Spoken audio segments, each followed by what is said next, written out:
Well, another day, another video. You're probably wondering what's even gotten wrong with me at the moment because 2 videos in less than 24 hours. You're probably thinking I'm sick or something, but the Premier League's been back for 4 days now and obviously I'm in a great mood because all I've been doing is just watching the football all weekend. And yeah, as you can probably tell by the thumbnail and the title, we are going to be analysing and basically trying to predict how the Aston Villa versus Chelsea encounter will go down. And yeah, this is basically our first game back post-lockdown. Obviously the last game we kicked the football in front of fans was a 4-0 win at Stamford Bridge against Everton. Can we keep that run of form going post-lockdown? Because before the lockdown happened, we were actually doing pretty well in the Premier League. I think we hadn't lost a game in like 4 or 5 matches or something. So yeah, hopefully we can carry that form over against Aston Villa on Sunday. And yeah, I'm sure a lot of you that are watching this video right now have been keeping up to date with the scores and the news from around the Premier League over this weekend. And it's fair to say it couldn't have gone much better for Chelsea in terms of the results elsewhere. I mean, pretty much all the teams around us now that are competing for that Champions League place have played one game at least before us. And yeah, the results have pretty much gone really well for us. Arsenal, I don't even know if they were in contention, but they've lost both their games. Spurs United drew at the Tottenham Hotspur Stadium last night, which was a brilliant result for Chelsea. The only really team around us that have actually won a game is Wolves, who just beat West Ham 2-0 at the time of my recording. And that is exactly why this is an absolute must win for Chelsea in this game. And I know we've said it so many times, and pretty much I don't like saying that because every time we say this is a must win game because we need to, you know, extend the gap on the teams below us,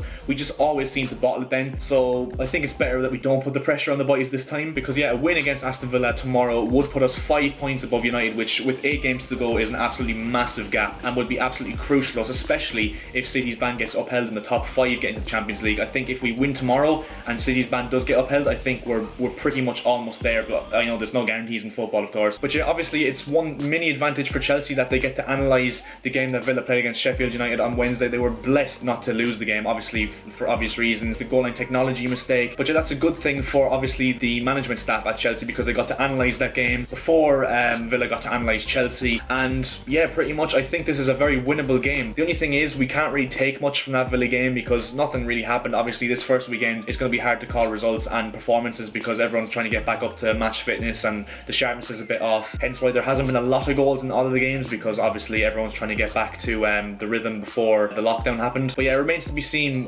whether Villa playing before Chelsea is seen as a pro or a con, because on the pro side, you know, it could be seen that they're getting match fitness quicker than Chelsea are, and on the con side it could be the fact that, you know, they could be a bit less sharp going into the Chelsea game. So obviously it could go either way in this one. In terms of the Villa lineup and the threat that they have, I think obviously it's no doubt that Jack Grealish is the main threat, and Reece James has a bit of a job to do on him on that right hand side, because Reece James, we know going forward there's not many that are better than him, maybe Alexander-Arnold of course, but defensively, although he's quite solid defensively at times, he can be a bit of a liability sometimes, and that's why he's going to have to really try and suss out Grealish's threat on that left hand side if we want any chance of getting a result in this game. And in terms of the way Villa will line up, I can't really see much changing from the game on Wednesday night. The only real 2 major changes I could see is I think that Mbwana Samatta will start up front instead of Keenan Davis because he didn't really do much on Wednesday night, and I do think that we could see a possible change in goal, Pepe Reina coming in to replace Neeland for obvious reasons of course. And obviously in terms of me, you know, trying to pick the lineup that I'd want to play against Aston Villa, to be honest it's too hard to call really, because there's been 3 months gone and we simply just don't know who's going to feature in this game at all. So what I'm going to do instead is predict the lineup I think Lampard will go for based on form beforehand, but mainly the performances we've seen in the pre-season friendlies that Chelsea have played obviously before this game. So in goal, I think that we will obviously see Kepa Arrizabalaga retain his place in goal. Obviously earlier on in the season he did come under some criticism for his performances, and probably rightly so, but now he's taken his place back in Caballero, and ever since that he's actually done quite well, so it's very interesting to see whether he'll keep that up in this game. At right back I do think we will go with Reece James. There was obviously some doubts that whether he'd play this game or not because of an injury he suffered. They've said he's match fit for this game, so I think we will go Reece James at right back. He's just too big of a threat to leave out. Centre half pairing, even though I don't necessarily agree with it, I think we will go with Christensen and Rudiger. I would rather see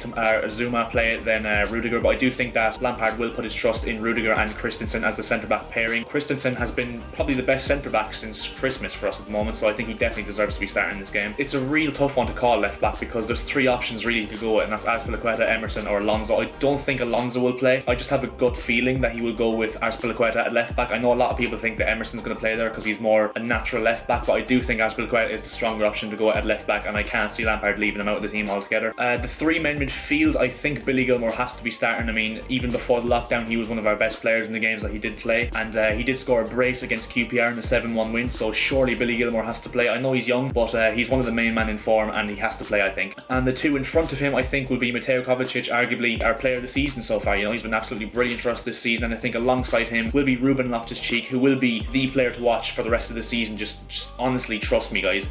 Ruben Loftus-Cheek is going to have an absolute breakout rest of the season, and even not after in the end of the season, next season, Ruben Loftus-Cheek will be an absolute beast, because he is one of the most underappreciated players I think I've ever witnessed in the Premier League. And now that he's back from injury, he's ready, he is hungry for more. And the front three I think we will go with is Willian on the right, Christian Pulisic, who has obviously come back from a serious injury and can feature now. I think he will be on the left, and I think the main man, Tammy Abraham, will be up front against his former club. We have a full team of players to watch right now, because we have 2 or 3 main key players that have come back from injury now and are ready to show their stuff in the Chelsea shirt. As I said, Loftus-Cheek is one of the players to watch, but I think 2 other players to watch as well. Number 1, Tammy Abraham, because obviously the news that Timo Werner is going to become a Chelsea player come the 1st of July. I think that will really make Tammy Abraham hungry to prove to Lampard that he should be retaining his number 1 spot up top next season. So obviously I'm expecting a really hardcore end to the season for him, and I think it is a big last 8 games of the season for Kepa as well, because his Chelsea place is really on the line here. You know, he's become under massive criticism this season, which I think is a bit unfair considering last season he was one of our most consistent players. But yeah, that's pretty much all my thoughts on tomorrow's game. Hopefully we can come away with 3 points. Yeah, that's pretty much all to this video. If you did enjoy it, make sure to smash that like button down below. It'd be really appreciated. Also make sure to comment down below your predictions for the game, and yeah, what you think the final score will be pretty much. And yeah, I'll see you guys in my next video, hopefully when Chelsea get 3 points at Villa Park.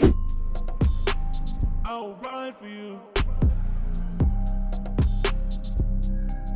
I'll do what